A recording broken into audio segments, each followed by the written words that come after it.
বন্ধুরা আজ রাতে ডিনার নিয়ে বসে পড়লাম। আজকে আমি আর আমার ছোটো ছেলে দুজনে খাবো এই মায়ের বেটা। এর একদম খুব সুন্দর খাবার, আম, রুটি, ভাত, দুধ, এই হলো আজকে খাওয়া।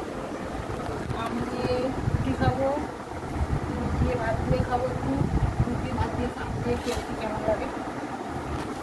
ছোটোবেলায় খেয়েছি, বড়বেলায় খাইনি, বড়বেলায় খেতে চাবো আজ এবার সকল। আগে আম দিয়ে একটু রুটি খাই, চলো খেয়ে নি।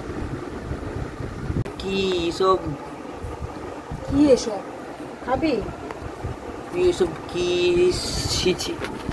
খেয়ে দেখ, খেয়ে দেখ, দুধ দিয়ে ভাত দিয়ে আম দিয়ে রুটি দিয়ে খেলাম। ভাত দিয়ে আমি বাচ্চাবেলায় খেতাম।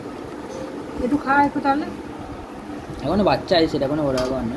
হ্যাঁ হ্যাঁ, খা না তাহলে। না, দুধ দিয়ে আম দিয়ে এই দুধটা ঢালবো আমের উপরে, ও দারুণ লাগবে। খাও। না মানে দুধটা পুরোটা দেবো, অল্প অল্প করে দেবো। আমি বললাম তুমি খাও। এই এক ফোঁটা খেয়ে দেখ।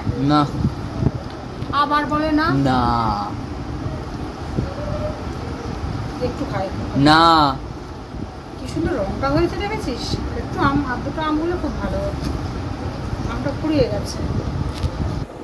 লাল লাল, উফ। নট বেশি কথা। একবার খা। না, নট বেশি কথা। আচার মারবো।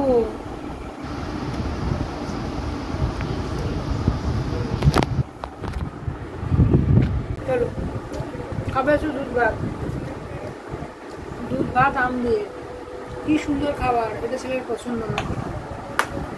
তোমরা কারা কারা খেয়েছো দুধ দিয়ে আম দিয়ে ভাত দিয়ে বলো তো বন্ধুরা, কমেন্ট করে জানিও তো। আমের সিজনে আম খাবে না কি খাবে? এরা কিচ্ছু খেতে জানে না, শুধু বিরিয়ানি, চাউমিন এসব খাওয়া, চাইনিজ ফুড, বাকি বাংলা খাওয়া জানে না। জানি, খাসির মাংস ভাত। কিচ্ছু জানে না। তাহলে দুধ ভাত এক কাল খা। ভাল লাগে না।